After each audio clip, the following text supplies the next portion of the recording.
Today my அம்மா special வெண்பொங்கல் recipe எப்படி பண்ணுறதுன்னு பார்க்கலாம். 1 கப் ஆஃப் பச்சரிசி, 1 கிளாஸ் ஆஃப் தூர் தால் நல்லா வாஷ் பண்ணி எடுத்துக்கோங்க.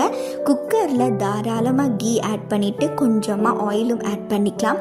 1 spoon of peppercorns, 1 spoon of cumin seeds ஜீரகமும் ஆட் பண்ணிக்கலாம். கை நிறைய கருவேப்பிலையும் ஆட் பண்ணிவிட்டு காரத்துக்காக க்ரீன் சில்லியும் கொஞ்சமாக ஜிஞ்சரும் ஆட் பண்ணிவிட்டு கை நிறைய கேஷ்யூ நட் ஆட் பண்ணுங்கள். ரொம்ப டேஸ்டியாக இருக்கும். நம்ம வாஷ் பண்ணி வச்சுருந்த அரிசியும் பருப்பும் ஆட் பண்ணிவிட்டு இன்றைக்கி 5 கிளாஸஸ் ஆஃப் வாட்டர் ஆட் பண்ணியிருக்கேன்.